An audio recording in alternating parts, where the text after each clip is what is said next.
ওকে, আমরা Python batch 1 এর ষষ্ঠ ক্লাসের আলোচনা শুরু করছি। আজকে বেসিক্যালি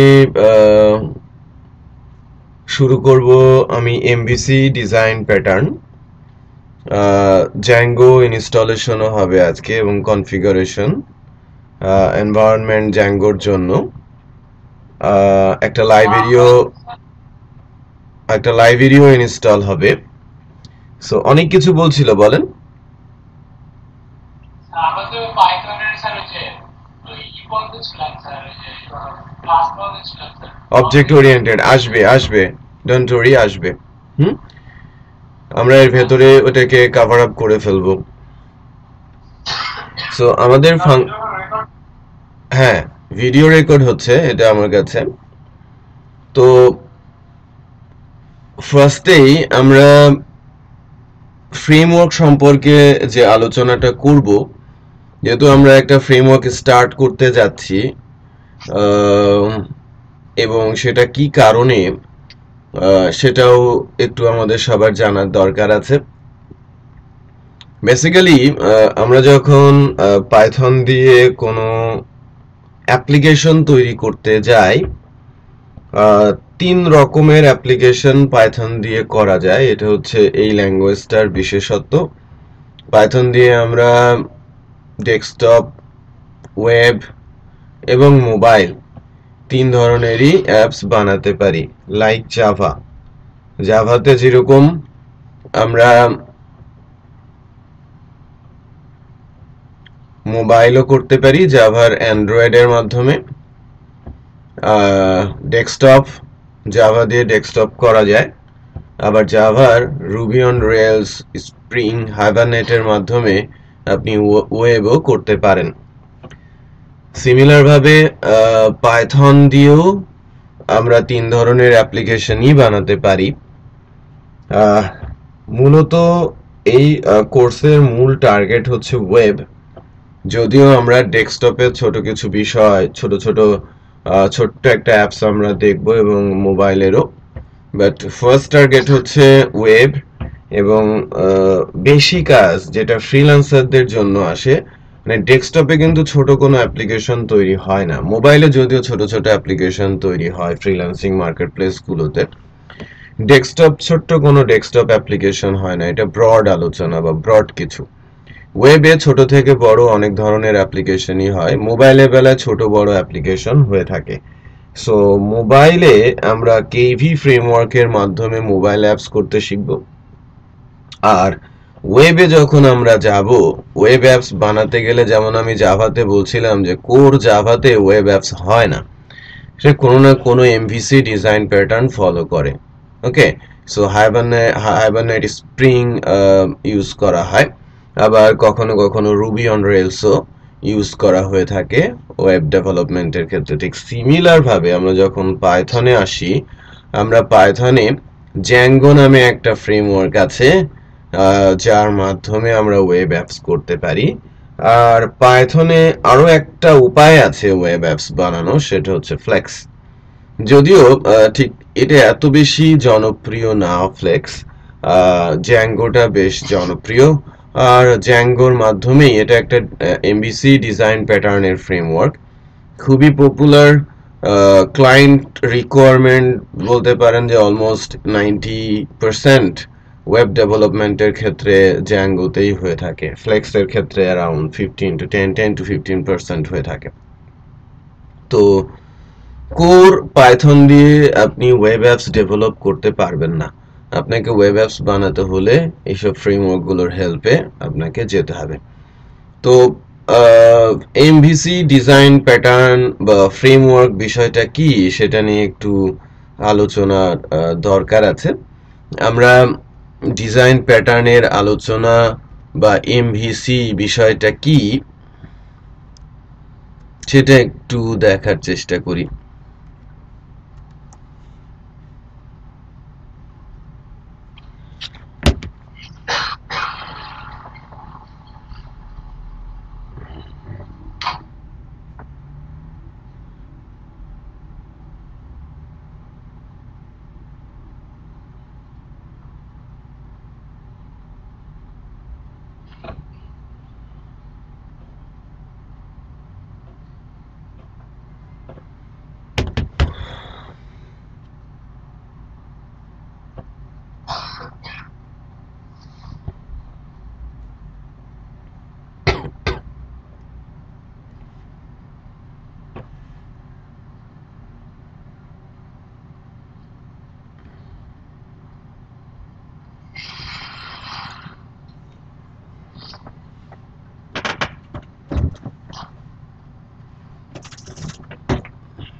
আমাদের লাইভ ক্লাসরুমটা ওপেন হচ্ছে। ওপেন হওয়ার পরেই আমি গ্রাফিক্যালি এঁকে একটু দেখাই যে না ডিজাইন প্যাটার্নটা কি এবং কিভাবে এটা এক্সিকিউট হয়।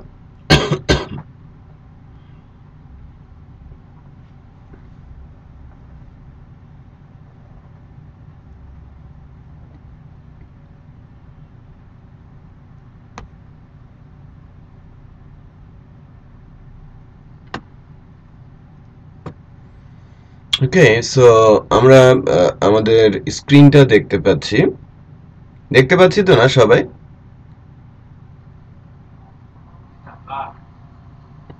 দেখা যাচ্ছে?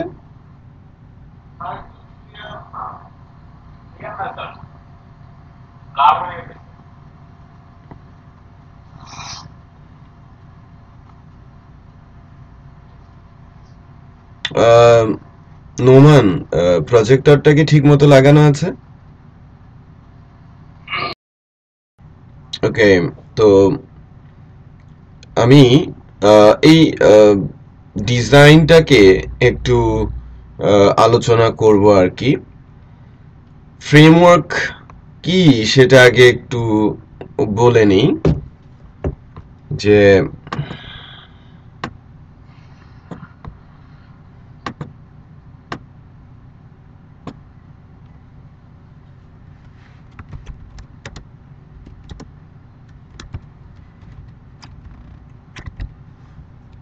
What is framework. রাকিবের কিছুটা ধারণা আছে, রাকিব একটু বলবে।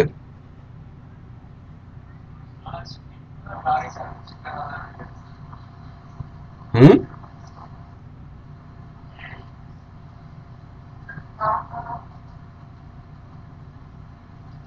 আমি শুনতে পারি না, আবার বলেন। স্যার স্ক্রিনটা একটু ব্লার হয়ে আছে আমার স্ক্রিনটা বাফারিং এ। হুম বাফারিং এর জন্য মেবি স্ক্রিনটা ব্লার হয়ে আছে, ক্লিয়ার না।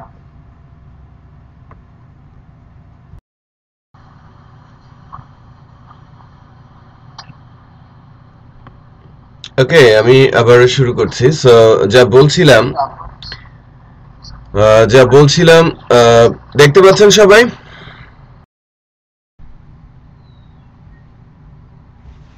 ওকে, সবাই আছি।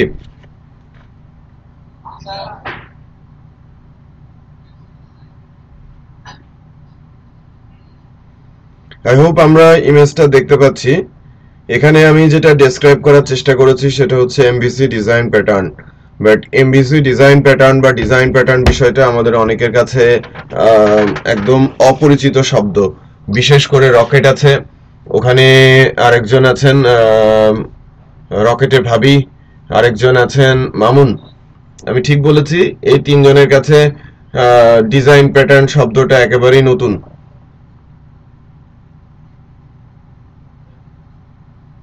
Right or wrong?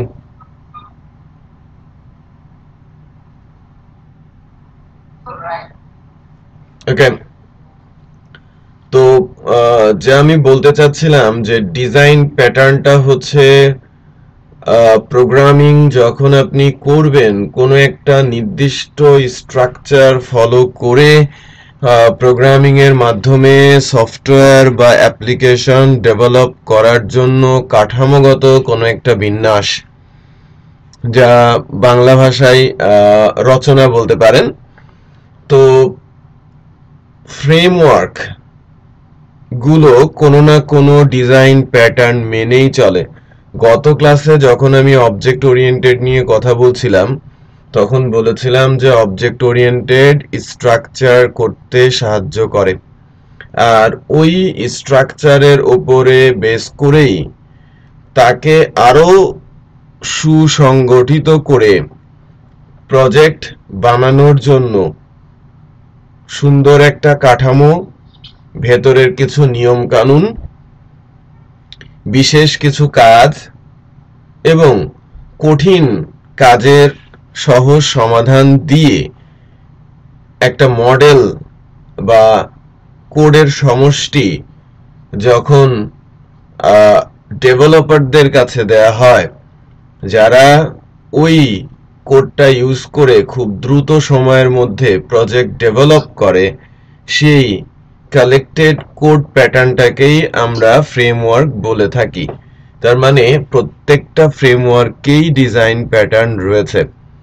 সো পাইথনের অন্যতম ফ্রেমওয়ার্ক জ্যাঙ্গো, আর এই জ্যাঙ্গো ফ্রেমওয়ার্কও এমভিসি ডিজাইন প্যাটার্ন মেনে চলে। তো ডিজাইন প্যাটার্ন যে শুধু একটাই আছে এবং এটাই সবাই ফলো করে ঠিক সেটা না, প্রচুর ডিজাইন প্যাটার্ন আছে। প্রচুর বলতে যেটা আমি বোঝাতে চাচ্ছি যে নাম্বার এর দিক থেকে অ্যারাউন্ড 22 ডিজাইন প্যাটার্নস রয়েছে, বাট এর মধ্যে সবচেয়ে জনপ্রিয় ডিজাইন প্যাটার্ন এমভিসি, এরপরে আছে এমভিপি। আর এখন তো এমভিসির পরিবর্তে ভিসি বেশি ইউজ হচ্ছে বা জনপ্রিয়তাটা পাচ্ছে। সো ভিসি কিন্তু ভেঞ্চার ক্যাপিটাল না, ভিসি হচ্ছে ভিউ অ্যান্ড কন্ট্রোলার, আর এমভিসি হচ্ছে model view and controller. So এদের কিন্তু বিশেষত্ব আছে। প্রত্যেকটা ফ্রেমওয়ার্ক যারা জনপ্রিয়, কোইন্সিডেন্সলি প্রত্যেকেই এমভিসি ডিজাইন ফলো করে। শুধুমাত্র পিএসপির যে ফ্রেমওয়ার্কটা আছে ল্যারাভেল, ল্যারাভেল এখন ভিসিতে আছে। এম উজ্জ, সো এম ইউজ করলেও করা যায়, না করলেও পারা যায়। তো এমভিসি ডিজাইন প্যাটার্নের ফ্রেমওয়ার্ক গুলোর একটা বিশেষত্ব হচ্ছে এম আর সি ক্লাস, আর ভি হচ্ছে ভিউ। সো ক্লাস সম্পর্কে ছোট্ট একটা নলেজ ডেভেলপমেন্ট হয়েছে আগের দিকে। ক্লাসের স্ট্রাকচার এবং ক্লাসের ভেতরকার ফাংশনের যে কলিং, আই থিঙ্ক আমরা জানি। এখন আমি কিছুটা ওরিড যে আমরা ক্লাস এর সিনট্যাক্সটা লিখেছিলাম কিনা, আমি ভুলে গিয়েছি। রাকিব, আমরা কি ক্লাসের সিনট্যাক্স লিখেছিলাম?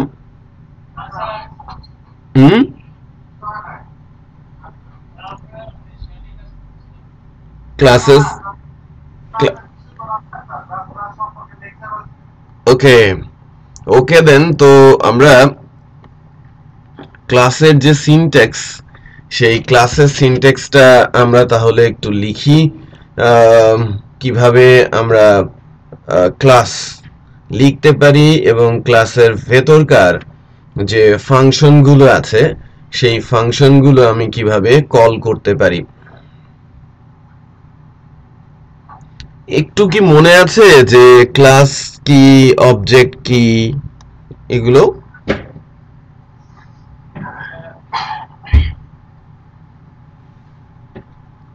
মনে আছে?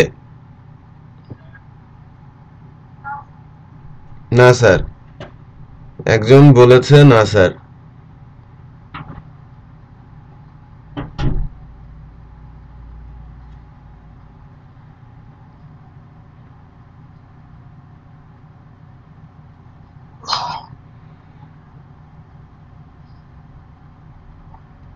আচ্ছা, আমি ক্লাস কি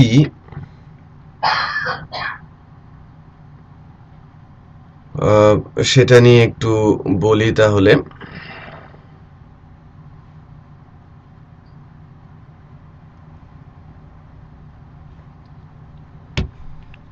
অবজেক্ট ওরিয়েন্টেড প্রোগ্রামিং এর যখন আমি গতদিন কথাগুলো বলছিলাম তখন আমি বারবার উচ্চারণ করছিলাম ফ্যামিলি, দেন ফ্যামিলি স্ট্রাকচার, দেন একটা প্রজেক্টের মডিউল আমি আপনাদের বানাতে দিয়েছিলাম, সেটা আপনারা বানিয়েও ছিলেন ভিন্ন ভিন্ন প্রজেক্টে, যে কয়টা মেজর অংশ ভাগ হতে পারে এবং সেই প্রত্যেকটা মেজর অংশকে আমরা নর্মালি রিপ্লেস করতে পারি একটা একটা করে ক্লাসের মাধ্যমে। সো ক্লাস হচ্ছে logical template of a project which holds number of properties and methods. Repeat করছি, logical template of a project which holds number of methods and properties. So আমি যদি একটা ক্লাসের সিম্পল স্ট্রাকচার লিখি। স্ক্রিনটা শেয়ার করা আছে, আমি স্ক্রিনটা দিতে বলছি নোমান অথবা নাদিমকে। আমি একটা ছোট্ট ক্লাস, প্রোগ্রামিং ক্লাসের সিনট্যাক্স যদি এখানে লিখি, সো লিখতে হয় ক্লাস দেন ক্লাস নেম। আমি স্মল লেটারে করি, ক্লাস দেন ক্লাস নেম। ওকে, তো দেন মানে আমরা যদি বুঝতে চাই সিনট্যাক্স আমরা একদম পাইথনের জন্য পারফেক্টলি করব, বাট আপাতত আমি যেটা বোঝানোর বা বলার চেষ্টা করছি সেটা হচ্ছে যে যে আমি যখনই কোনো কোড লিখব, কোডটা যদি এই ব্র্যাকেটের ভেতরের অঞ্চলে লিখি তখন সেটা সিকিউর হবে এবং এখানে আমরা আমাদের যে কোডের ওনারশিপ সেটা আমরা ডিক্লেয়ার করতে পারবো। লাস্ট ডেতে একটা বিষয় আমি উচ্চারণ করেছিলাম যে কয় ধরনের কি আছে, প্রপার্টি আছে, এবং সেই প্রপার্টিগুলো সম্পর্কে আপনারা ডেসক্রাইব করেছিলেন যে না এতগুলো ধরনের প্রপার্টি রয়েছে। সো এই প্রপার্টিগুলো বেসিক্যালি কিভাবে কাজ করে, ওকে, সো এই প্রপার্টিগুলো কিভাবে কাজ করে সেগুলোর উপরে আমরা বিস্তারিত আলোচনা করব পরবর্তীতে, ফ্রেমওয়ার্কের মধ্যেও আপনারা দেখতে পাবেন। বাট এখানে যখনই আমরা কোনো ফাংশন লিখব, লাইক আমি যদি কোনো একটা ফাংশন লিখি যে লাইক ফাংশন নেম, ওকে, তো সেই ক্ষেত্রে এই পার্টিকুলার এরিয়াতে আমরা যখনই ফাংশন লিখব বা ফাংশনের ডেফিনেশন দিব তখন এই ফাংশনগুলোর সামনে আমরা মডিফায়ারের ইউজ করতে পারবো বা ফাংশনগুলোকে সিকিউর করতে পারবো। আদারওয়াইজ আমরা যদি ফ্রিলি কোনো পাই ফাইলের মধ্যে ঠিক এই ফাংশনগুলো আমরা লিখি বা ফাংশনের ডেফিনেশন দেই, এগুলোতে সিকিউরিটি ইমপ্লিমেন্ট করা সম্ভব হয় না। আমি বলতে পেরেছি? সো যদি আমরা ফাইলগুলোতে সিকিউরিটি এনশিওর করতে চাই বা ফাংশনগুলোতে বেসিক্যালি আমি সিকিউরিটি এনশিওর করতে চাই, অবশ্যই সেটা ক্লাস বেসড হতে হবে। আর অবজেক্ট ওরিয়েন্টেড প্রোগ্রামিংয়ে মূল ভিত্তিটা দেয় হচ্ছে ক্লাস, যেটা আমি কিছুক্ষণ আগে করেছিলাম যে like this class then class name. যদি আমি কার্লি দিয়েই করি, এখানে বোঝানোর জন্য আমি কার্লি ইউজ করছি, আর এই ক্লাসের ভেতরে থাকবে তার ডেফিনেশন গুলো। সো ক্লাসে প্রত্যেকটা ক্লাস যা হোল্ড করছে তা হচ্ছে এক একটা করে মেথড, এবং আর মেথডের যে কাজ, আমি গত ক্লাসগুলোতে যখন মেথড নিয়ে কথা বলেছি, মেথডের কাজ কি ছিল, কাজ ছিল কোনো এক একটা করে টাস্ক সে সম্পন্ন করবে। আর আমরা যখন গতদিন একটা মডেল আমি দাঁড় করাতে বলেছিলাম ভিন্ন ভিন্ন প্রজেক্টে, কাউকে আমি ই কমার্স, কাউকে আমি রিয়েল এস্টেট দিয়েছিলাম, আপনারা ছোট ছোট গোল্লা করে করে একটার সঙ্গে আরেকটাকে সংযোগ করেছিলেন এবং প্রতিটা গোল্লাতে আপনারা বলছিলেন যে লাইক সামথিং লাইক যে আমি যখন একটা বেসিক লেভেল প্রজেক্ট নিয়ে কথা বলছি, কোথায়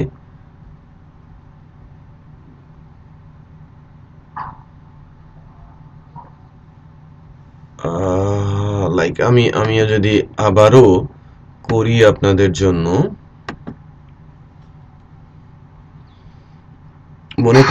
মনে করেন আমি একটা ছোট্ট প্রজেক্ট বানাচ্ছি ব্লগের, এবং ওই ব্লগের যে প্রজেক্টটা, সেই ব্লগ প্রজেক্টটাকে যদি আমরা এখানে ভাগ করি, তাই না, ব্লগ প্রজেক্টটাকে যদি আমরা দুই ভাগে ভাগ করি, একটাকে যদি আমরা বলি অ্যাডমিন প্রজেক্টটাকে, আমি এটাকে প্রজেক্ট, আর এটাকে আমি বলছি হচ্ছে ফ্রন্ট এন্ড, আর পাশের জনকে আমি বলছি হচ্ছে অ্যাডমিন। দ্যাট মিন্স আমি এই প্রজেক্টটা দুইটা ক্লাসের মাধ্যমে করতে চাচ্ছি।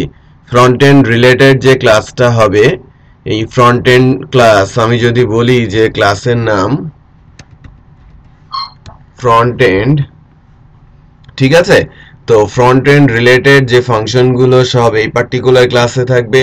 আর আমার যদি আরেকটা হয় হচ্ছে আমার অ্যাডমিন ক্লাস,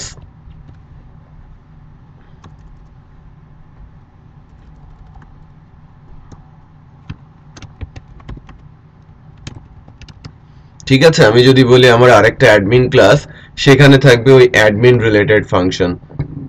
সো এই জন্য এই ক্লাসগুলো প্রত্যেকটা নোড বেসিক্যালি রূপান্তর হয়ে যায় ক্লাসে।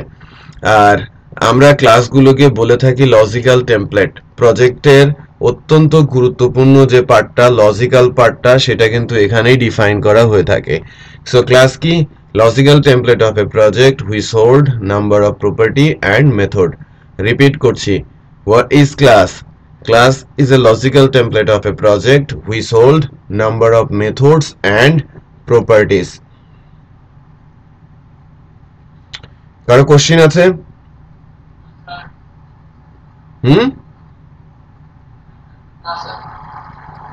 ওকে, সো লজিক্যাল টেমপ্লেট আমরা বিষয়টা বুঝলাম। এবার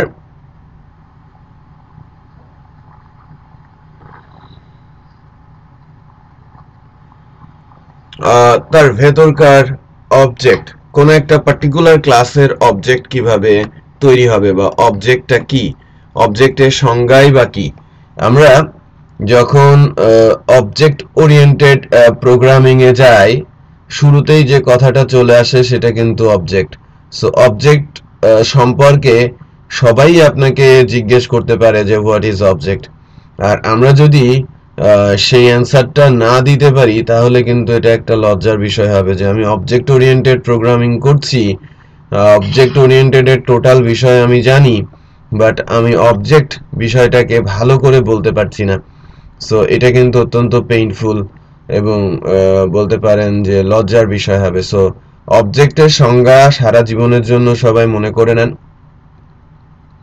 অবজেক্ট কি? Instance of a class, instance blueprint of a class is called object. আমি রিপিট করছি, instance of a class is called object. সবার মুখস্থ হয়ে গেছে?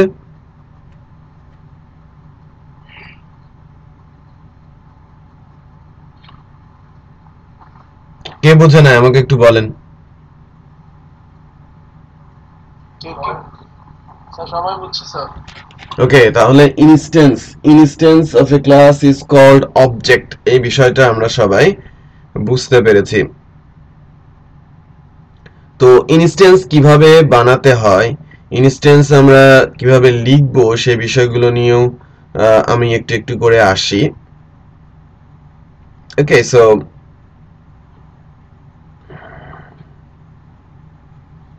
প্রথমত আমরা ক্লাস কি, ক্লাসের সংজ্ঞাটা কি, সে বিষয়টা একটু জানলাম। আর ক্লাস কি দিয়ে রিপ্লেস হয় সেটাকেও আমি বললাম। আর ক্লাসের ভেতরে কি থাকে এই বিষয়টাও আমি একটু আলোচনা করেছি যে ক্লাসের মধ্যে কি থাকে। ক্লাসের মধ্যে মূলত মেথডের ডেফিনেশন থাকে যা একটা করে টাস্ক সম্পন্ন করে। আর ওই ক্লাসকে অ্যাক্সেস করার জন্য ক্লাসের ইনস্ট্যান্স বা ব্লুপ্রিন্ট তৈরি করা হয়। এটা আমরা সিনট্যাকটিক্যালি কিছুক্ষণের মধ্যেই দেখব যে কিভাবে আমরা একটা ক্লাস বানাতে পারি আর কিভাবে আমরা ওই ক্লাসের একটা ইনস্ট্যান্স ক্রিয়েট করতে পারি এবং ওই ইনস্ট্যান্সের মাধ্যমে কিভাবে আমি ক্লাসের ফাংশনও কল করতে পারি। সো এই বিষয়টা আমরা একটু দেখব, বাট তার আগে এখানে একটা ছোট্ট ধারণা আমরা ডেভেলপ করে নিই। অ্যাটলিস্ট এতটুকু ধারণা হয়েছে বেসিক্যালি ক্লাসটা কি। সো মডেল এবং কন্ট্রোলার এগুলো, এটা হচ্ছে কি ক্লাস। আর আমরা যখন ডিজাইন প্যাটার্নের মাধ্যমে ফ্রেমওয়ার্ক দিয়ে কোনো প্রজেক্ট করব, সেখানে একটা ক্লাস থাকবে না বা একটা মডেল ক্লাস, একটা কন্ট্রোলার ক্লাস থাকবে না, একাধিক কন্ট্রোলার, একাধিক মডেল থাকবে। তার মানে আমি যদি আমার এই যে ডিজাইনটা সিম্পল ডিজাইন, আমার একটা প্রজেক্টে দুইটা নোড আছে এবং একটাকে বলছি ফ্রন্ট এন্ড, অন্যটাকে বলছি অ্যাডমিন। ইন দ্যাট কেস আমার এখানেই ফ্রন্ট এন্ডের জন্য একটা ক্লাস করতে হবে, অ্যাডমিনের জন্য একটা ক্লাস করতে হবে। আর ডিজাইন প্যাটার্ন অনুযায়ী যদি আমরা যাই সেক্ষেত্রে আমার যে ফ্রন্ট এন্ড আছে,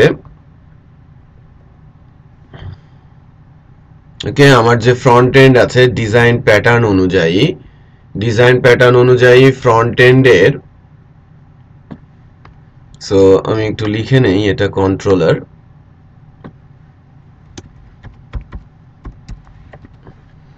সো ডিজাইন প্যাটার্ন অনুযায়ী আমার যেহেতু ফ্রন্ট এন্ড এবং অ্যাডমিন আছে, সো সেক্ষেত্রে কন্ট্রোলার ক্লাস হবে দুইটা, front end controller, admin controller. এবং সেক্ষেত্রে আমার মডেল ক্লাসও হবে দুইটা, ফ্রন্ট এন্ড মডেল এবং admin model.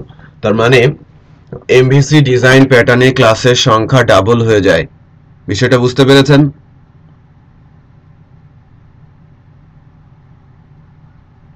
No answer. Rakib, কোনো অ্যান্সার পাচ্ছি না। ওকে, আমাকে একটু বুঝিয়ে বলুক কেউ একজন। মামুন,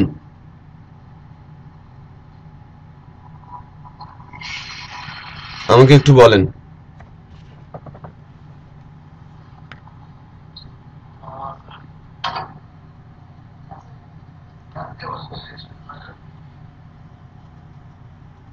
আমি ওয়েট করছি মামুনের জন্য।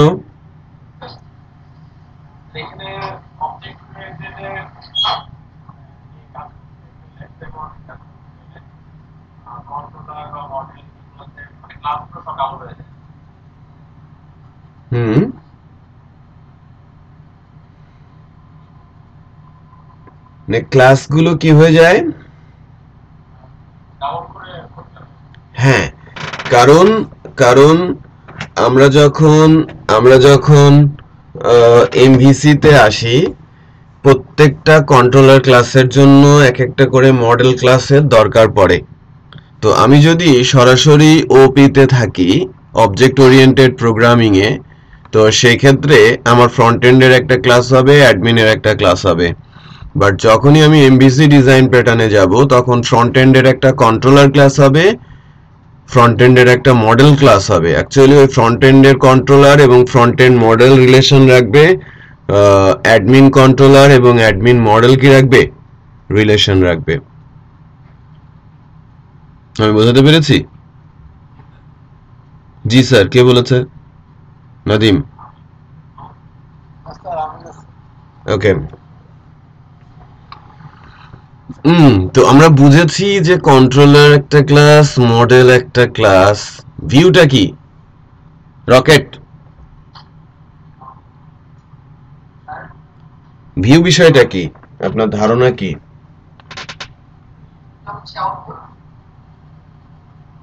ভিউটা হচ্ছে আউটপুট।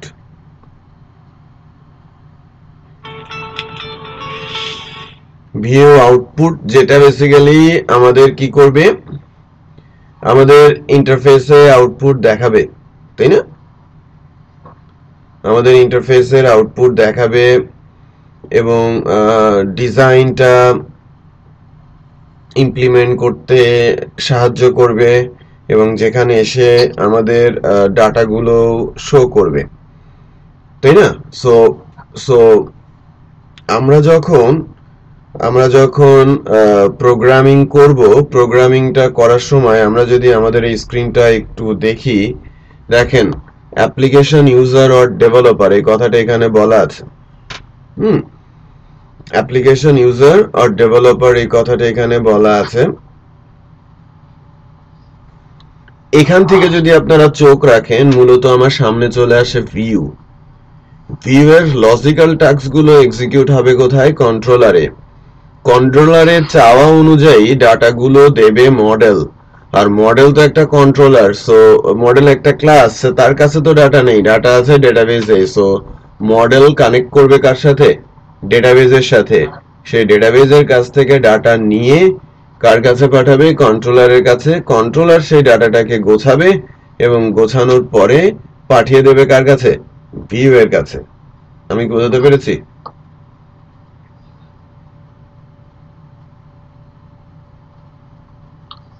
স্যার আরেকবার রিপিট করুন সবার জন্য ভালো হবে।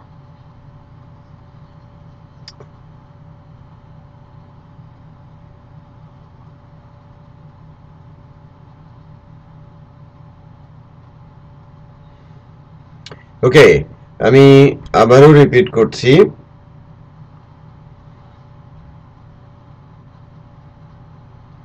বিষয়টা হচ্ছে এরকম, সেটা হচ্ছে যে যখন অ্যাপ্লিকেশন ইউজার আমি বলছি অর ডেভেলপার, আমরা যখন ডেভেলপার অ্যাঙ্গেল থেকে দেখব, কোড দেখব, যখন ভিজিটর্স, তখন আমরা সরাসরি ওয়েবসাইটে যাই। এই যে একটা ওয়েবসাইট আপনাদের সামনে আসছে, এটা ইন্টারফেস, তাই না? HTML CSS জাভাস্ক্রিপ্টের মাধ্যমে একটা সুন্দর ইন্টারফেস তৈরি করে দেওয়া। বাট মোস্ট অফ দ্য ডেটাস গুলো আসছে কোথা থেকে? সবগুলো ডাটা অলমোস্ট, যদি সেটা একটা ডাইনামিক সাইট হয়, মোস্ট অফ দ্য ডেটাস আসছে ডেটাবেস থেকে। ডেটাবেস থেকে এই ডাটাগুলো কিভাবে আসছে? যদি ধরে নিই যে এই ডাটাটাও ডেটাবেস থেকে আসছে, সো সেই ক্ষেত্রে ডেটাবেসের ডাটা রিট্রিভ হচ্ছে, ভিউ যে ডাটাগুলো শো করছে সেই ডাটাগুলো পাঠিয়েছে কন্ট্রোলার। কন্ট্রোলার ডাটাগুলো গুছিয়েছে। আমি বোঝাতে পেরেছি? কন্ট্রোলার সামহাও ডাটাগুলো, ধরেন আমি যদি এই হোম পেজের ব্যাপারেই বলি, এই হোম পেজটা লোড হয়ে অনেক কিছুই অনেক জায়গা থেকে আনতে পারে। বিশেষ করে যদি আপনি ইমেজের কথা বলেন, সেটা একটা জায়গা থেকে আসে। যদি এই সার্ভিসগুলোর কথা বলেন, সেটা একটা জায়গা থেকে আসে। নোটিশগুলোর কথা বলেন, প্রেস রিলিজের কথা বলেন, so different different database area থেকে আসে। এবং এখানে যে স্ক্রলিংটা হচ্ছে, এটাও যদি ডিফারেন্ট কোনো জায়গা থেকে নিয়ে আসে, তাহলে আমরা ধরে নিতেই পারি যে একটা কন্ট্রোলার যার নাম হচ্ছে হোম, এবং এই হোম কন্ট্রোলারের মধ্যে একটা ফাংশন আছে যার নাম হচ্ছে ইন্ডেক্স, আর ওই ইন্ডেক্স ফাংশনের মাধ্যমে ওই অতগুলো ডাটা উঠে কিন্তু হোম পেজে যাচ্ছে। তো আমার বুঝতে হবে না এই ফাংশনটাকে। বিশেষ করে আমি যদি বলি যে আমি যদি একটা হোম ক্লাস লিখি আপনাদের জন্য, এবং তার ভেতরে আমি ইন্ডেক্স ফাংশন লিখি যে ক্লাস হোম, এবং সেখানে যদি আমি একটা ফাংশন লিখি ওকে ফর ইউরস অনলি, এখানে আমাদের অ্যাটলিস্ট যে ডিসিশন মেকিং এরিয়া আছে, কোনো একটা জায়গা থেকে ইমেজ নিয়ে আসতে হবে, কোনো একটা জায়গা থেকে সার্ভিস নিয়ে আসতে হবে, কোনো একটা জায়গা থেকে নোটিশ, কোথাও থেকে আমার প্রেস রিলিজ, এবং তারপরে আমার স্পন্সরস। সো এই এতগুলো ডাটা আপনি নিচ্ছেন। এই নেয়ার ডাটাগুলো আপনি কোথা থেকে নেবেন? ডেফিনেটলি আপনার ডাটাগুলো এখান থেকে আপনি ডেটাবেজের সাথে কুইরি করবেন না। কারণ হিসেবে আমি যদি বলি যে কন্ট্রোলার ডিজাইন প্যাটার্নে কন্ট্রোলার সরাসরি ডেটাবেজের সাথে সংযোগ স্থাপন করে না। ডেটাবেজের সাথে সংযোগ স্থাপন করে কে? মডেল। এবং এটা ভাইস ভার্সা মেথডে, সে দেবে এবং আবার নেবে। দ্যাট মিন্স এই স্টাইলে।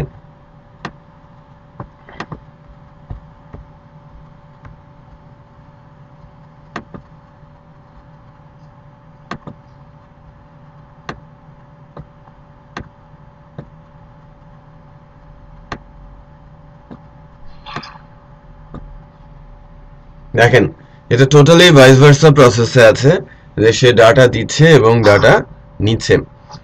তো এই কেসগুলোর ক্ষেত্রে মডেল কিন্তু এই ডাটাগুলো নেওয়া দেওয়ার কাজ করছে। সো কন্ট্রোলারের একটা পার্টিকুলার ফাংশন থেকে কোনো একটা স্পেসিফিক মডেলে আমাদের এই প্রসেসটা যদি আমরা একটু চিন্তা করি, যে 5টা ডিফারেন্ট টেবিল থেকে ডিফারেন্ট ডাটাগুলো যখন তুলে আনছে, সো আমার একটা ফাংশনই কয়েকবার ডেটাবেজের সাথে ইন্টারঅ্যাক্ট করতে পারে। সো এইটা যদি হয় কন্ট্রোলার, হোম কন্ট্রোলার, আমি যদি ওভাররাইট করি এটাকে,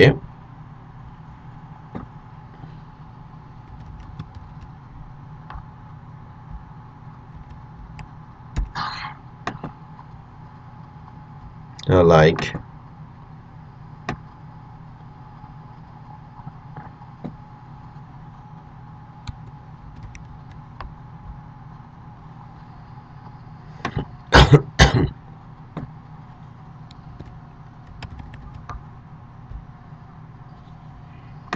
it shows problem.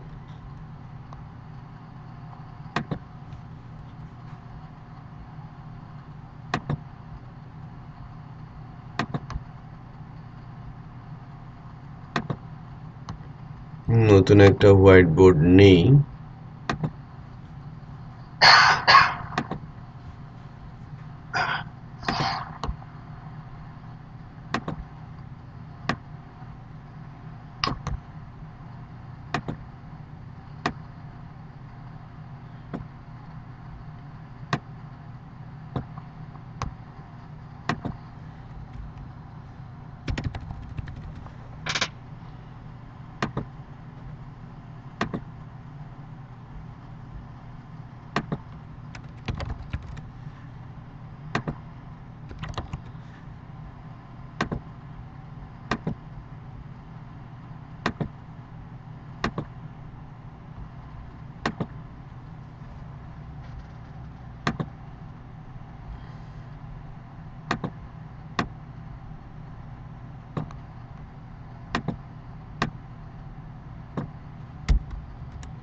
ওকে, আমি যদি বলি ক্লাস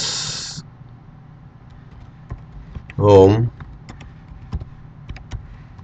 কন্ট্রোলার, সো সেখানে আমি ডেফিনেশন ইন্ডেক্স, এখান থেকে আমি বলছিলাম যে 5টা ডিফারেন্ট ডেটা আসলে আমাকে 5বার যেটা করতে হবে, ভেরি সিম্পল প্রসেসে বলছি, আমি একবারে গিয়েও 5টা ডাটা তুলে নিয়ে আসতে পারি আমি কমপ্লেক্স কোয়েরির মাধ্যমে, একাধিকবারে গিয়েও আমি ডাটা তুলে নিয়ে আসতে পারি জয়েন্ট কোয়েরির মাধ্যমে। বাট আমার এই কেসটাতে যদি আমি বলি যে আমি যেটা বলছিলাম যে হাই কোরিয়া যে ওয়েবসাইট আছে তার হোম পেজটাকে আমি ডিরাইভ করছি, সো এখান থেকে যেটা হতে পারে সেটা হচ্ছে যে সামথিং লাইক এরকম, আমার একটা মডেল ক্লাস আছে। ওকে, সো ক্লাস হোম মডেল, আমি কিন্তু ডিজাইন প্যাটার্ন এমবিসি নিয়ে কথা বলছি। সো একটা হবে হোম কন্ট্রোলার, অ্যানাদার ওয়ান কি হোম মডেল। সো হোম মডেলে ইন্ডেক্স থেকে আমার যদি 5টা ইন্টারাকশন থাকে ডেটাবেজের সাথে ডিফারেন্ট, আমার এখানে 5টা ক্লাস হবে যে লাইক সামথিং লাইক এরকম।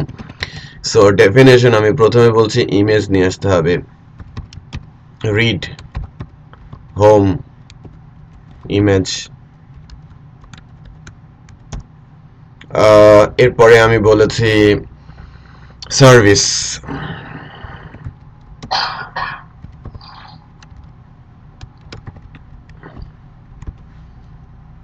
আই থিঙ্ক এখন আপনারা বুঝতে পারছেন। সো বেসিক্যালি ঠিক এই একটা ফাংশনেই যে আমি বলছিলাম যে এই একটা কন্ট্রোলার ফাংশন জেনারেট করতে পারে একাধিক মডেল ফাংশন। মূলত প্রতিবারই যখন কন্ট্রোলার এই ডাটাগুলোকে মডেলের কাছে যাচ্ছে, মডেল ডেটাবেস থেকে ডাটা নিচ্ছে এবং কন্ট্রোলারকে পাঠাচ্ছে, ডাটা নিচ্ছে এবং কন্ট্রোলারকে পাঠাচ্ছে। সো আলাদা আলাদা ভাবে 5বার কি সে ভিউয়ের কাছে পাঠাবে?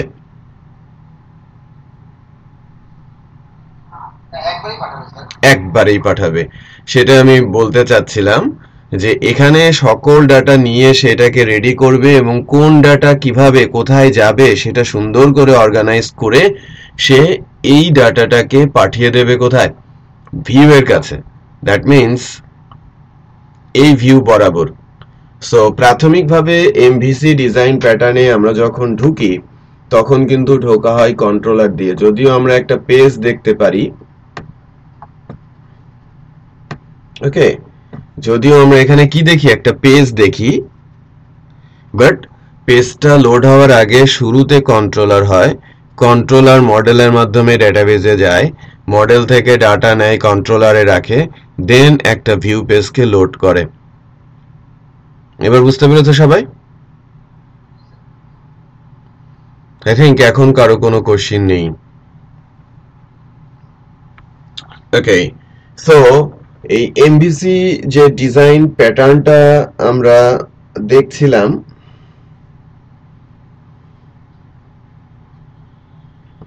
সো সেটাকে আমরা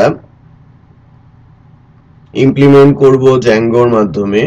জ্যাঙ্গো ফ্রেমওয়ার্কটা ফুললি এমভিসি এবং এমভিসি ডিজাইন প্যাটার্ন অনুযায়ী আমাদের কোড লিখতে হবে। সো ক্লাস অবজেক্ট সম্পর্কে আমাদের ধারণা তৈরি করতে হবে।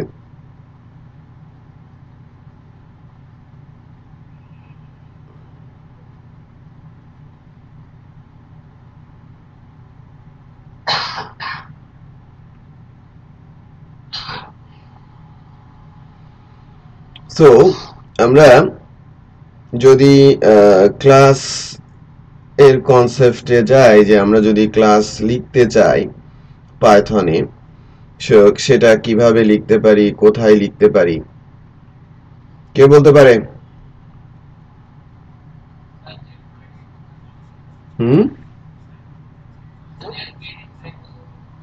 বুঝি নাই।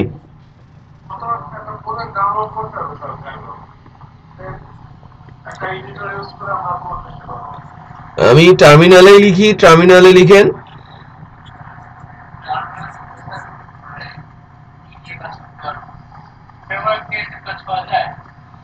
করা যায়।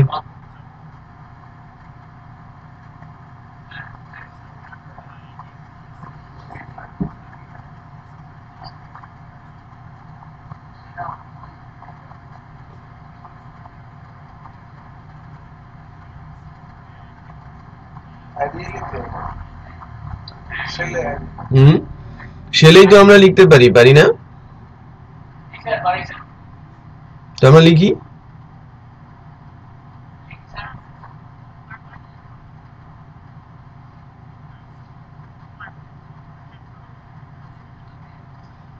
ক্লাসে লেখেন, আপনারা ক্লাস লিখেন, ক্লাসের একটা ফাংশন লিখেন, অবজেক্ট বানান, কল করেন।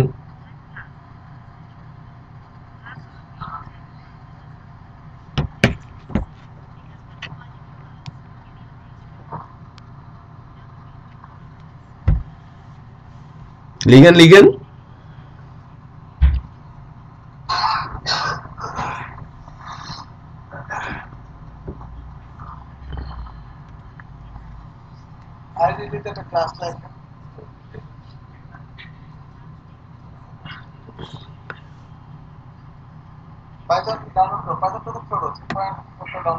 কার ডাউনলোড করতে হবে? কাউকেই তো হবে না, সব মেশিনেই তো আছে। স্যার আজকে নাকি এসে দেখতেছে কোন মেশিনে এক্লিপস আর হচ্ছে পাইথন নাই। কেন? স্যার জানি না তো স্যার, এটা তো পিসিতে নাই। এটা হওয়ার মানে কোনো মানেই হয় না, কেউই আনইনস্টল করবে না। এটা স্ট্রিক্টলি নিষেধ করা আছে।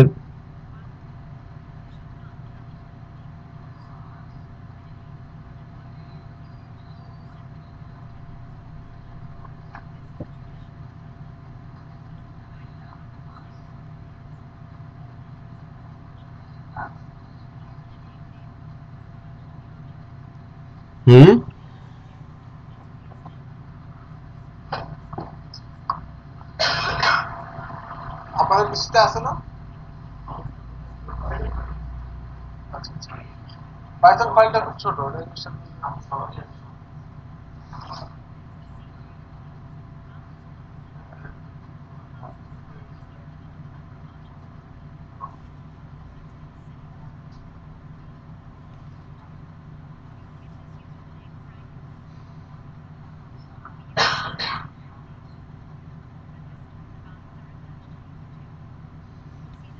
ওকে, সো একটা ক্লাস এবং ক্লাসের একটা অবজেক্ট আমি একটু বানাই আপনাদের জন্য। যেহেতু নেই, এটা জাস্ট পাইথনটা ইনস্টল করেন, সিম্পলি পাইথন। এবং যদি না থাকে নাদিম এবং শিমুল, হ্যালো, হ্যাঁ, যদি না থাকে আপনারা অবশ্যই কাল সকালে এসে একটা একটা করে পাইথন এবং ইক্লিপস ইনস্টল দেবেন এবং পাইডেভ ইনস্টল করে দেবেন। ঠিক আছে?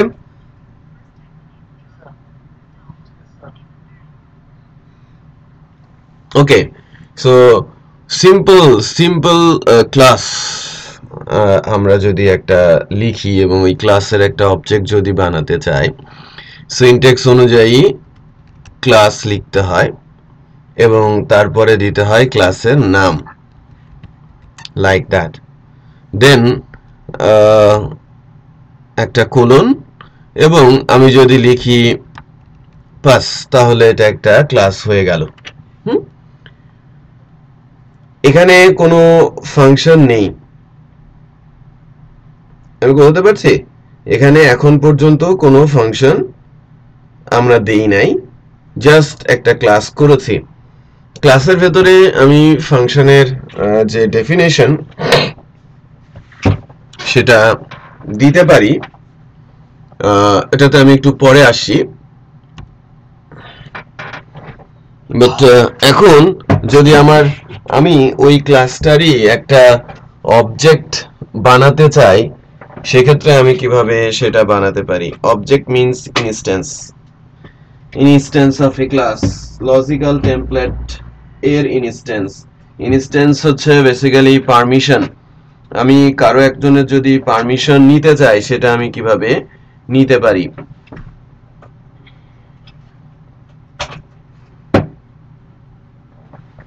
সো পারমিশনটা নেয়ার জন্য বেসিক্যালি যেটা আমরা করে থাকি সেটা হচ্ছে যে,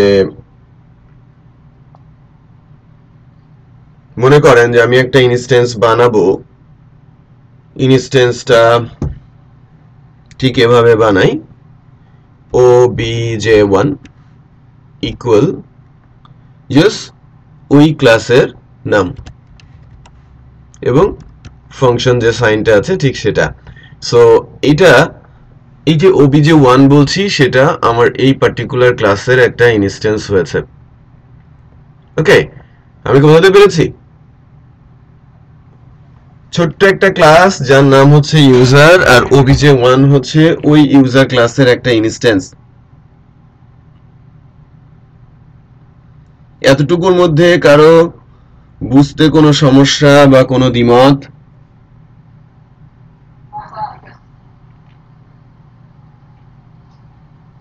নেই? ওকে, সো আমি যদি বলি obj1 dot first name equal শাহিল, obj1 dot last name equal alam। এবার যদি আমি বলি print obj1 dot first name, তাহলে আমরা শাহিলকে পাচ্ছি। কিন্তু দ্যাট মিন্স ওই অবজেক্টের মাধ্যমে আমি ভেরিয়েবলের মধ্যে তার ভ্যালু আমি পাচ্ছি। বাট এটা তো গেল সিম্পলি একটা অবজেক্ট এবং অবজেক্টে ভ্যালু অ্যাসাইন করে সেটা শো করা। আমি যদি ঠিক এরকম একটা কিছু করি, একটু খেয়াল করেন, ডেফিনেশন বলছি মাই নেম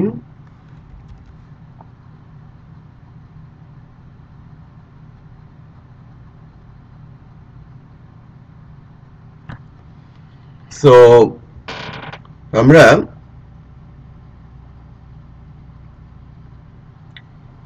ম্যাজিক মেথড সম্পর্কে ধারণা আছে আমাদের? কেউ কি আমরা ম্যাজিক মেথড সম্পর্কে শুনেছি?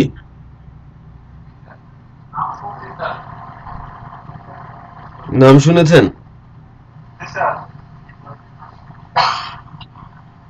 আচ্ছা, এছাড়া অন্য কোনো কিছু?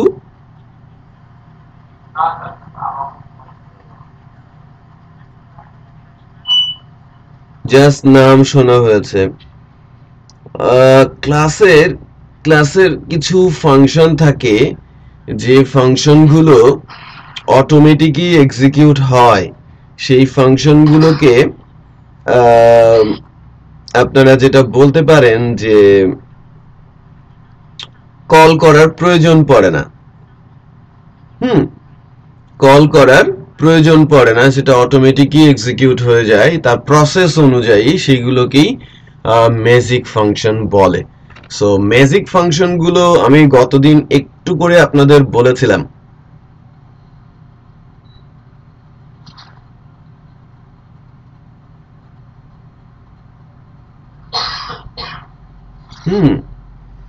সো এরকম আর কি।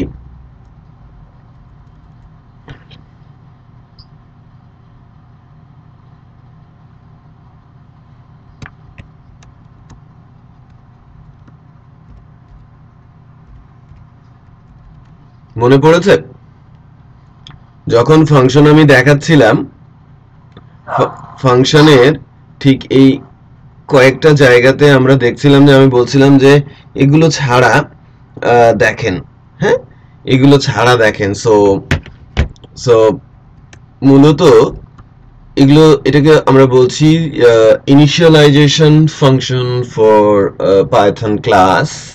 এটা বেসিক্যালি ম্যাজিক ফাংশন, একে আলাদা করে কল করার কোনো প্রয়োজন পড়ে না, সে নিজেই নিজেকে কল করে ফেলে যখনই ক্লাসের অবজেক্ট তৈরি হয়।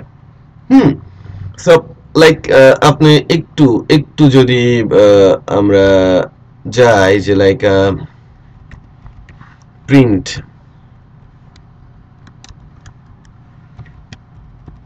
হ্যালো বললাম, তো আমি আমি আমার ইউজার ক্লাসের user1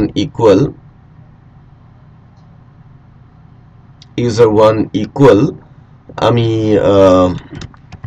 ইউজার ক্লাসের একটা অবজেক্ট তৈরি করেছি। ওকে, সো এখানে কি বলছে, it takes 0 options argument but 1 was given। So আমি এর কোনো আর্গুমেন্টই দেই নাই, আমাকে অ্যাটলিস্ট একটা আর্গুমেন্টে যেতেই হবে। এবং লাইক আমি যদি বলি সেলফ, ওকে আমি সেলফ নামে একটা আর্গুমেন্ট দিয়েছি, তার জন্য আরো কিছু আর্গুমেন্ট আমি প্লেস করতে পারি চাইলে। হ্যাঁ পারি না, ফার্স্ট নেম লাস্ট নেম পারি তো এই আর্গুমেন্ট গুলো পাস করতে, যদিও এখন আমার আর্গুমেন্টের মধ্যে তেমন কিছু নেই। user1 equal user একটা object missing 2 required position arguments, first name এবং লাস্ট নেম। এটা আমি আর্গুমেন্ট দিয়েছি, বাট সেই আর্গুমেন্ট গুলোকে আমি কোনো ভ্যালু অ্যাসাইন করি নাই, একটু খেয়াল করেন, বা আমি কোনো কিছুই সেট করি নাই তার জন্য যে এটা কিভাবে কাজ করবে, তাই না?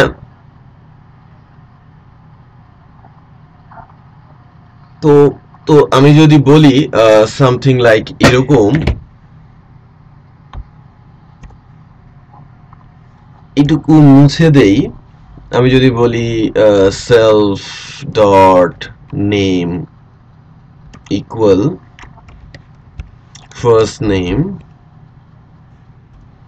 আর self dot L name equal last name, set করলাম, তাই না? আমি বলি একটা এফ নেম আর একটা হচ্ছে এল নেমে এই ফার্স্ট নেম লাস্ট নেমটা আসছে। সো ইনিশিয়ালাইজেশনে আমি ফার্স্ট নেম এবং লাস্ট নেমকে বলছি। তো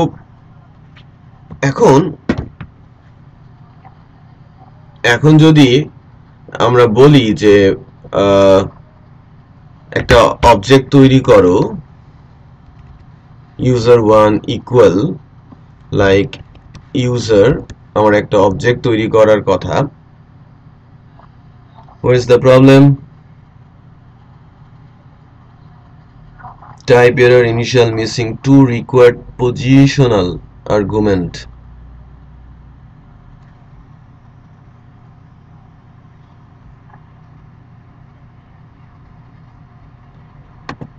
মিসিং কেউ ধরতে পারছে?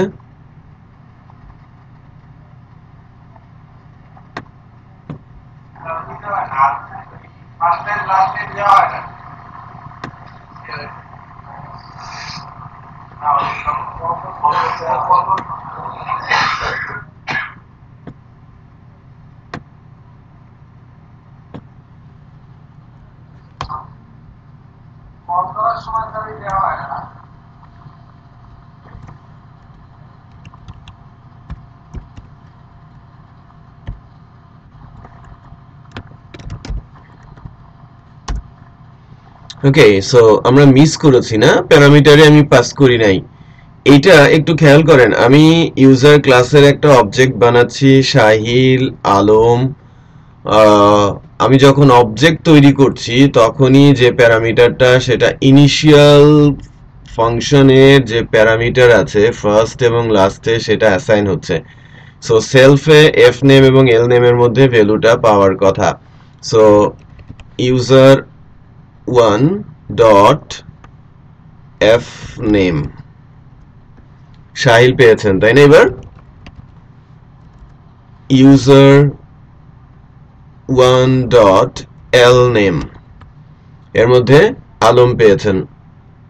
সো বেসিক্যালি এই ইউজার 1টা হচ্ছে আমার অবজেক্ট, যা বেসিক্যালি আমার এই প্রপার্টিটাকে অ্যাক্সেস করছে, এবং সেলফ ইনিশিয়ালাইজেশনে যে প্যারামিটার বা আর্গুমেন্ট সেলফ, সে অটোমেটিক এক্সিকিউট হচ্ছে এবং প্যারামিটারগুলোকে সেলফ ভেরিয়েবলের ভেতরে অ্যাসাইন করে রাখাতে আমি যখনই অবজেক্টের মাধ্যমে ওই পার্টিকুলার প্রপার্টিটাকে অ্যাক্সেস করতে চাচ্ছি খুব সহজেই পেরে যাচ্ছি। আর এদের সামনে কোনো কিছু লেখা না থাকার কারণে এটাগুলো, এই সব প্রপার্টিগুলোই হয়ে গেছে পাবলিক প্রপার্টি। কেউ বুঝতে পেরেছে কিনা?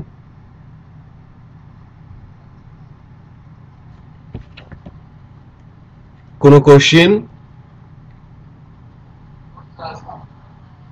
বুঝি নাই।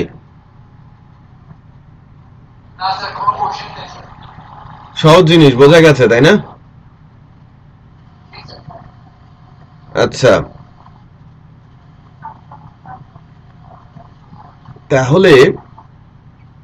তাহলে আমরা যদি বলি যে আমরা আমাদের একটা কি আছে, ইনিশিয়াল ফাংশন আছে, থাকুক আমাদের ইনিশিয়াল ফাংশন থাকুক।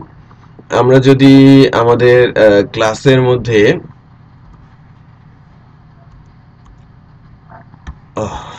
আমাদের ক্লাসে আরেকটা ফাংশন বলি যে মাই নেম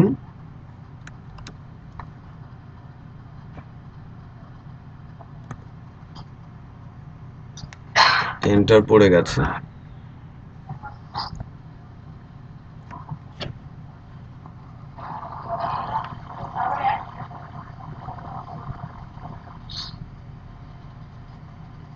হ্যালো, শুনতে পাচ্ছেন? আমি কোনো আওয়াজ পাচ্ছি না।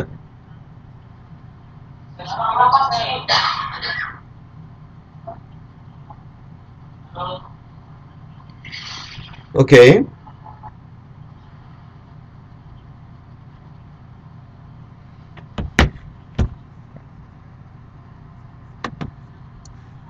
দেখেন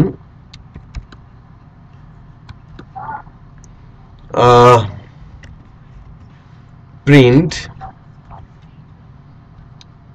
আমি ধরে নিচ্ছি সবাই শুনতে পাচ্ছে। Hello world,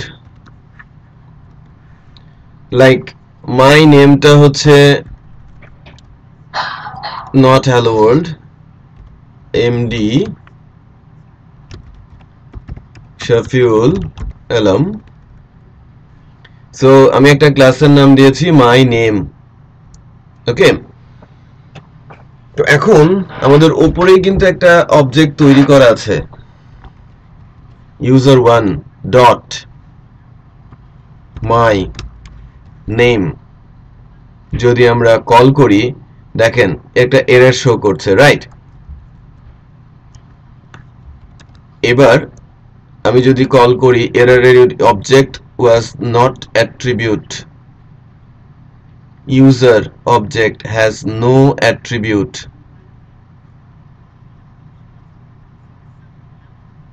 most recent call user object has no attribute my name. So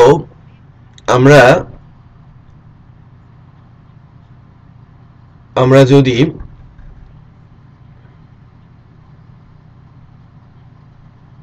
ঠিক আলাদা করে করে কোনো একটা পার্টিকুলার ফাংশন লেখার চেষ্টা করি, সেটা আমরা কিভাবে লিখতে পারি? আমি ক্লাসের একটা ফাংশন লিখেছি মাই নেম, এবং মাই নেমের মধ্যে আমি সরাসরি প্রিন্ট দিয়ে দিয়েছি এই টেক্সটটাই আমি দেখতে চাচ্ছি। আমার অবজেক্টের নাম হচ্ছে user1। আমি আবারও আমার ইউজার ক্লাসের একটা অবজেক্ট তৈরি করি, like user2 equal user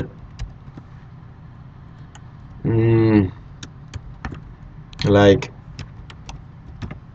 Shafiul, like Alum। আমার ইউজার হয়েছে user2 dot my name, but name takes 0 positional argument ended but 1 was given। বুঝি নাই।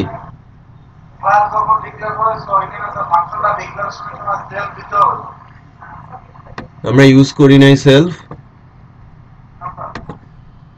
ওকে, সো সেলফ ইউজ করছি,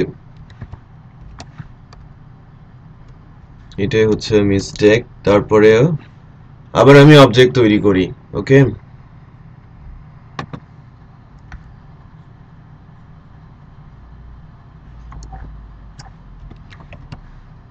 user2 dot my name। দেখেন, সো আমি আমার ইনফরমেশনটা পাচ্ছি। দুইটা জায়গাতে একটু বেসিক পার্থক্য আমরা দেখতে পাচ্ছি। যখন আমরা এই ইনিশিয়াল ইস্যুতে ছিলাম,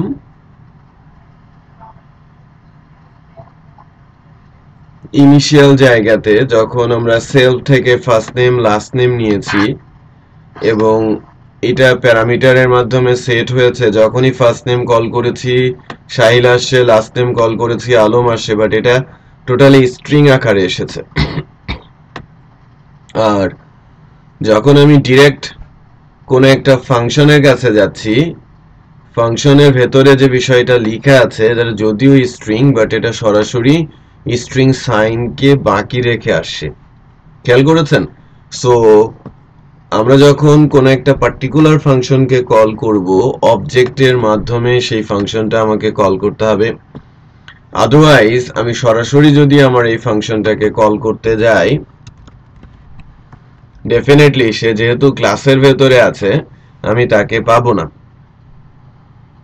ওকে, বাট আমি যদি বলি যে definition my name without class, আমি প্রিন্ট বলি without class। এবার যদি আমি বলি যে my name,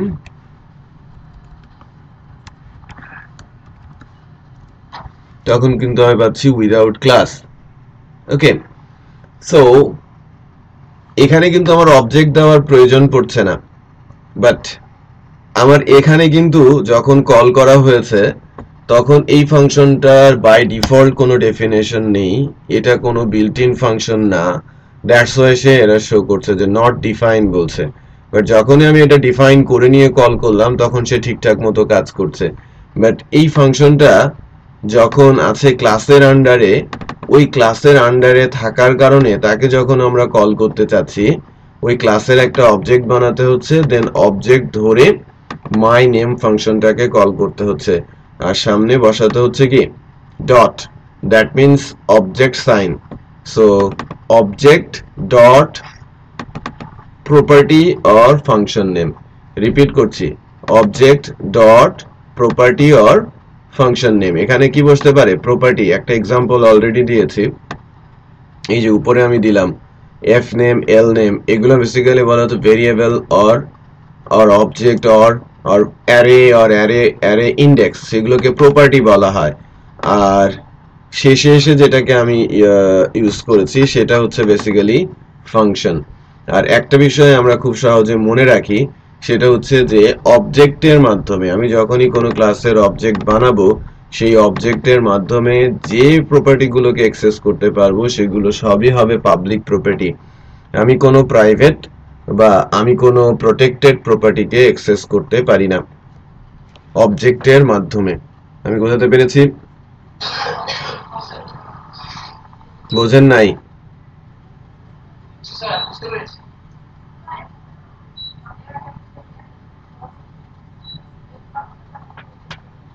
আমরা বুঝতে পেরেছি না? জি স্যার। তাহলে আমরা একটু প্র্যাকটিস করি, 10 to 15 minutes practice time, just shell install যদি কারো না থাকে চট করে ইনস্টল করেন, আমি 15 মিনিটস পর ব্যাক করছি।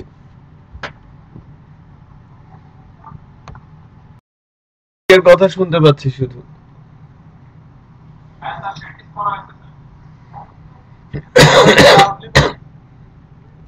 ওকে, আমরা কিছু এনভায়রনমেন্টাল ইস্যুতে চলে যাই। যেহেতু আমরা জ্যাঙ্গো নিয়ে কাজ শুরু করব, এডিটর একটা লাগবে এবং সেটা ইক্লিপস আগামী দিনের জন্য, যেখানে পাইডেভ ইনস্টল থাকবে, এটা ম্যান্ডেটরি। পাইথন ইনস্টল করতে হবে যেটা আছে, এবং পিপ ইনস্টল করতে হবে ইজি ইনস্টলার আকারে। আমি বোঝাতে পেরেছি? পাইথনের একটা লাইব্রেরি পিপ, এর মাধ্যমে অনেক কিছুই আমরা টার্মিনালের মাধ্যমে ইনস্টল করে দিতে পারি, লাইক জ্যাঙ্গো। ওকে, তো বুঝি নাই।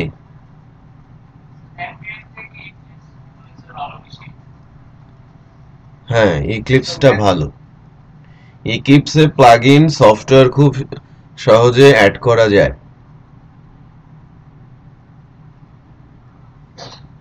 নেটবিনসে কিছুটা ডিফিকাল্ট, হ্যাঁ ইক্লিপসটা বেশ ভালো। সো ইক্লিপসের একটা জায়গা দিয়ে আমি দেখাবো যে ওখান থেকে কিভাবে খুব সহজে আপনি ইনস্টল করে নিতে পারেন।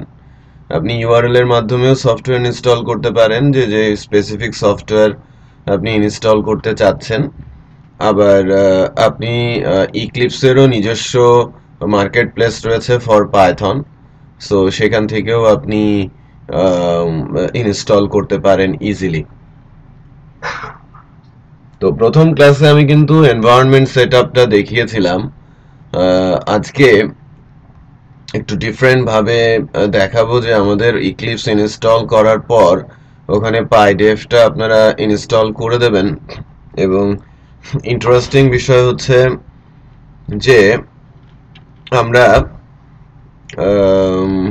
কমন লাইনের মাধ্যমেও কিন্তু যে বিষয়গুলো আছে, যে ওই দিন এনভায়রনমেন্ট সেটআপের সময় এনভায়রনমেন্ট ভেরিয়েবলটা অ্যাড করার যে জায়গাটা ছিল ওইটা আমরা ম্যানুয়ালি দেখিয়েছিলাম, সেটা কমন লাইনের মাধ্যমেও কিন্তু সেটা করা যায়।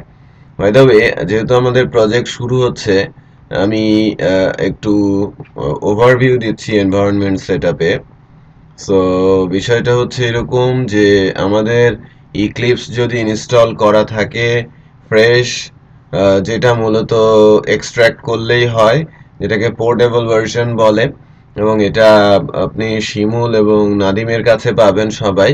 সো ইক্লিপসের পোর্টেবল ভার্সনটা নিয়ে নেবেন, এক্সট্র্যাক্ট করে রেখে দেবেন, এটা রান করাবেন, দেন ভার্সনটা আমরা এই হেল্প থেকেই অ্যাবাউট ইক্লিপসে গেলে কিন্তু আমরা ভার্সনটা দেখতে পাই যে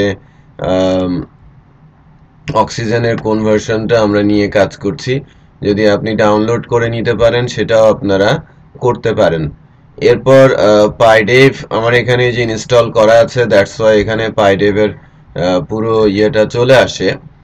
সো আমরা যদি ইনস্টল করতে চাই, উপায় কিছু আছে যে কিভাবে আমরা ইনস্টল নিউ সফটওয়্যারে আমরা যেতে পারি, যেটা এর আগে করেছি। এখানে ইউআরএলটা দিয়ে আমরা কিন্তু ওই ভার্সনটা এখান থেকে পেয়ে যাই। আরেকটা প্রসেস আছে যে হেল্প থেকে যদি আপনারা ইক্লিপস মার্কেট প্লেসে যান, যে ইক্লিপসের নিজস্ব মার্কেট প্লেস আছে যেখানে নাম্বার অফ প্লাগইনস ইনস্টল করা সম্ভব সার্চিং এর মাধ্যমে, যদি আমরা সেটার নাম জানি। সো মার্কেট প্লেসটাতে গিয়ে ইনস্টল করাটা ইজি, আর ইউআরএল এর মাধ্যমে ইনস্টল করতে গেলে বেশ কিছু স্টেপ ফলো করতে হয়। লাইক এখানে দেখেন নাম্বার অফ প্লাগইন রয়েছে যেটা ইক্লিপসের জন্য, এবং আপনি সেটা কিন্তু খুব সহজেই জাস্ট ইনস্টল বাটন চেপে ইনস্টল করতে পারেন। যে ব্রাউজ মোর সলিউশনস, আপনি এখান থেকে সেটা পেতে পারেন। ওকে, সো ইক্লিপস মার্কেট প্লেসটাতে আমি আবারও আসছি। ধরেন আমি এটাকে কেটে দিলাম।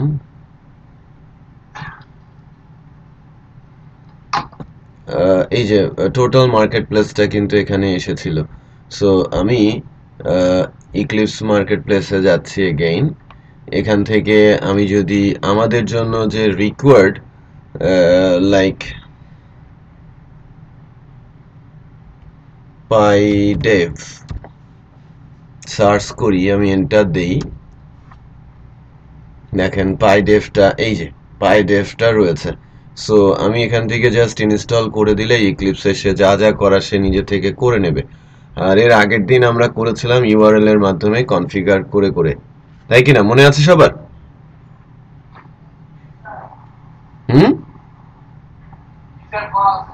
গুড। এখান থেকেও আপনারা সেক্ষেত্রে পাইডেভ ইনস্টল করে নিতে পারেন ফর পাইথন প্রজেক্ট। আর পাইথনের প্রজেক্ট যখন আপনি করবেন, এটা রান করানোর জন্য ইন্টারপ্রেটার লাগে। আর ইন্টারপ্রেটারটা সাথে সাথে এনভায়রনমেন্ট ভেরিয়েবল বলে একটা বিষয় আছে, যেটা সেট করা যদি না থাকে তাহলে পাইথন কোড কিন্তু রান করানো সম্ভব হয় না। তো আরেকটা বিষয়, আমরা সরাসরি গতদিন যখন পাইথন ইনস্টল করেছিলাম একটা উইজার্ডের মাধ্যমে ক্লিক করে করে আমরা কিন্তু ইনস্টল করে দেই। সো আমরা দেখি যে কোথায় আমাদের পাইথন ইনস্টল আছে আমাদের মেশিনে।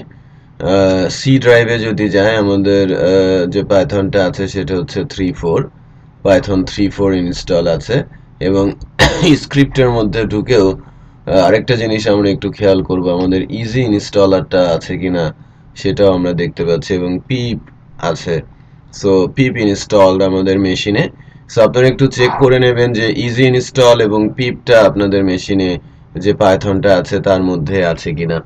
তো পিপ আমরা যখন পাইথন ইনস্টল করি, পাইথন ইনস্টল করলেই কিন্তু ডিফল্ট এটা চলে আসার কথা। আর যদি নাই আসে, পাইথন সরাসরি ইনস্টল করার পর পিপটাকে আমরা পরবর্তীতে অ্যাজ এ লাইব্রেরি আমি ইনস্টল করে নিতে পারি। এরপর আরো একটা বিষয় যেটা হচ্ছে যে ইনস্টলেশন, আমি পাইথন ইনস্টলেশনের ইস্যুটা বললাম। আবার আমি বললাম যে আমাদের ইক্লিপস আছে আমাদের হাতে, আমরা পাইডেভ ইনস্টল করতে পারি। এবং আমরা যখন এনভায়রনমেন্ট ভেরিয়েবলের কথা বলবো, আমরা মেশিন থেকে এই যে দিস কম্পিউটার থেকে প্রপার্টিজে বেসিক্যালি যেতে হয়।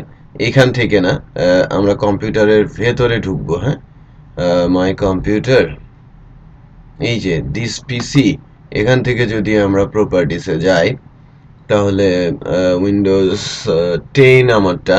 সো সেই ক্ষেত্রে উইন্ডোজ 10, সো সেক্ষেত্রে যেতে হবে অ্যাডভান্স সিস্টেম সেটিংসে। অ্যাডভান্স সিস্টেম সেটিংসে গিয়ে একটু খেয়াল করেন যে পার্টিকুলার লোকেশন এনভায়রনমেন্ট ভেরিয়েবল যেটা খুবই গুরুত্বপূর্ণ। এই এনভায়রনমেন্ট ভেরিয়েবলটাতে গিয়ে পাথ দিয়ে দিতে হবে। সো অলরেডি আমরা যেহেতু পাইথনে ছোট ছোট কোড এর আগে প্রথম দিন আমরা যখন করেছিলাম, সেটা এই ক্ষেত্রে আমরা এনভায়রনমেন্ট ভেরিয়েবলটা সেট করে নিয়েছিলাম। সো যদি আমরা এডিটের কথা বলি, একটু খেয়াল করেন যে আমাদের পাইথন 2.27, পাইথন 34 এবং 34 স্ক্রিপ্ট অ্যাড করা আছে।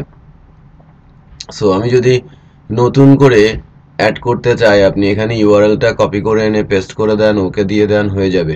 আবার যদি আমি নিউ থেকে প্রেস করি, এখানেই একটা ফিল্ড আসছে, আপনি পাইথনের নতুন করে এনভায়রনমেন্ট সেট করতে চাচ্ছেন ভিন্ন কিছু, সেটাও কিন্তু আপনি চাইলে করতে পারেন। স্যার স্ক্রিনটা হ্যাং করে আছে। ওকে, একটু ওয়েট করেন, আমি শেয়ার করছি। কখন থেকে? পাইথন 3.4 পর্যন্ত ছিল। পাইথন 3.4 সি ড্রাইভের পাইথন 3.4 পর্যন্ত। ওকে দেন, এরপর এরপরে আর কথাগুলো আসে নাই। আমরা এখন দেখা যাচ্ছে তো? স্যার এনভায়রনমেন্ট ভেরিয়েবল আমরা সেটআপ করে দিতে পারবো। না, আমি জাস্ট দেখাচ্ছি, এখানে দু একজন আছে তাদের জন্য কঠিন। সো অন্যরা সবাই পারে, আমি এই দু একজনের জন্য এই বিষয়গুলো বলছি। আদারওয়াইজ পাইথন রান করানো কঠিন হবে। হ্যাঁ, সো আমি আবারও রিপিট করছি, এনভায়রনমেন্ট ভেরিয়েবলটা কোথা থেকে সেট করবেন। এনভায়রনমেন্ট ভেরিয়েবলটা কম্পিউটারে ঢুকে দিস কম্পিউটার থেকে প্রপার্টিসে গিয়ে অ্যাডভান্স সিস্টেম সেটিংস, এখন কি দেখা যাচ্ছে? স্যার যাচ্ছে স্যার। ওকে, দেন এনভায়রনমেন্ট ভেরিয়েবল, দেন পাথ। এখানে এসে পাথটা দিতে হয়। নতুন কোনো পাথ দিতে হলে নিউ ক্লিক করে ইউআরএলটা কপি করে এনে পেস্ট করে দিলেই হয়ে যায়। ওকে, সো এখানে নাম্বার অফ এনভায়রনমেন্ট ভেরিয়েবল দেওয়া আছে আমাদের, এই জ্যাম্পের আছে, প্রোগ্রাম ফাইলসের, নোড জেএস এর আছে, পাইথন 34, পাইথন 27, অনেকগুলোরই এখানে এনভায়রনমেন্ট ভেরিয়েবল দেওয়া আছে। সো আমার মেশিনে এনভায়রনমেন্ট ভেরিয়েবলও সেট আপ আছে। সো আমি এখন যদি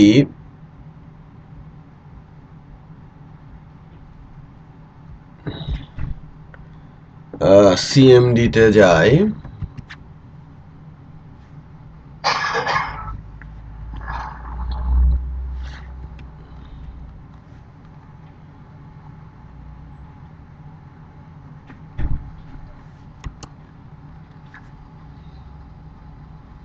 সিএমডিতে গিয়ে আমি যদি বলি পাইথন, স্ক্রিন দেখা যাচ্ছে? হুম, হ্যাং হয়ে আছে স্যার। ওয়াই? আছে স্যার, হুম, এখন কমান্ড প্রম্পট দেখা যাচ্ছে। ওকে। সো আমি যদি বলি পাইথন ভার্সন, আমাকে আমার মেশিনের যে পাইথনের ভার্সন আছে সেটা দেখাচ্ছে 3.4.0। এরপর ইজি ইনস্টলার বলে একটা কথা আছে, ইজি, এটা একটা লাইব্রেরি, ইজি ইনস্টল ভার্সন।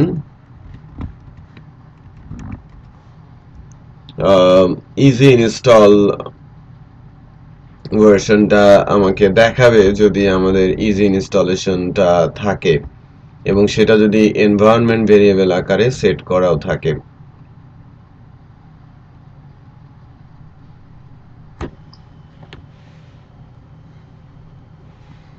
আমি অ্যালাউ করছি, সো আমার অ্যান্টিভাইরাস আছে, দ্যাটস ওয়াই সে প্রোটেক্ট করছে।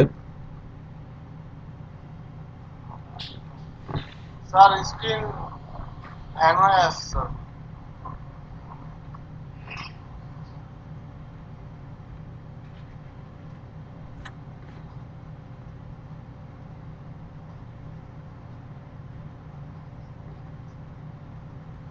এখন পাচ্ছেন?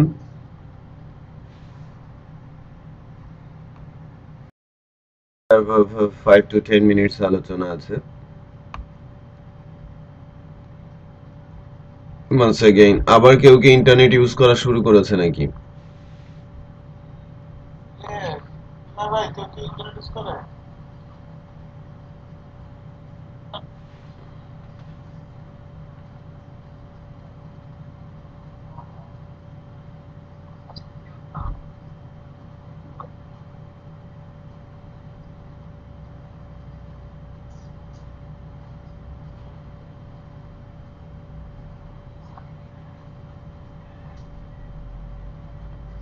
এবার পাচ্ছেন?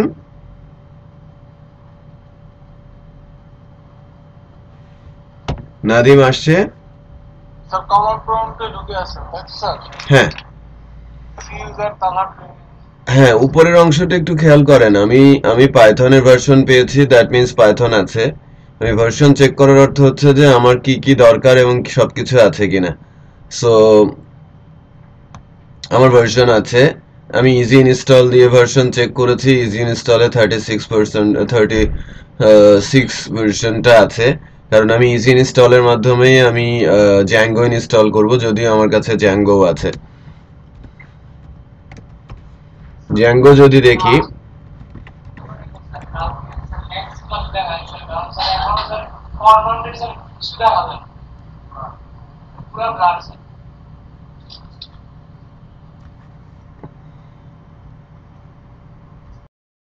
আমি ভিডিওটাকে আজকের ক্লাসটা আমি এখানেই রাখছি, যদিও হয়তো লাস্টের কিছু অংশ এই যে কমান্ড লাইনে যে ছোট ছোট কয়েকটা জিনিস আমি দেখালাম এটা সম্ভবত নেই, যদিও আমি নেক্সট ডেতে আবার রিপিট করব। তো আমি আজকের ক্লাস এখানে রাখছি, আমি ভিডিওটা ড্রপ বক্সে দিব। এখন এই ড্রপ বক্সের অ্যাক্সেস নাদিম এবং শিমুলের আছে কি? স্যার আমি স্যার জিমেইলে দিয়ে দিলেই হবে স্যার। জিমেলে আসবে না? হ্যাঁ, জিমেলে আসবে না, এটা 200 এমবি। গুগল ড্রাইভে হবে ওটা কি ড্রাইভে করবেন? ড্রাইভে হবে না স্যার? এটা সময় লাগে, হ্যাঁ, ড্রাইভে 200 এমবি তুলতে সময় লাগে। আমি ড্রপ বক্সে দিলে এটা 5 মিনিটে চলে যেত। আচ্ছা স্যার আমি স্যার ড্রপবক্স আইডি মধ্যে দিচ্ছি স্যার। আপনার, হ্যাঁ, আপনার ড্রপ বক্সের কোনো ইমেল থাকলে আমাকে দেন, আমি একটু আপনাকে আমি একটা ফোল্ডার আপনাকে সাথে শেয়ার করছি। ওকে, আমাকে ইয়েতে দিয়ে দেন, স্কাইপিতে ইমেল অ্যাড্রেসটা দেন, আপনার সাথে আমি শেয়ার করছি। স্যার ওকে ওকে, আল্লাহ হাফেজ। স্যার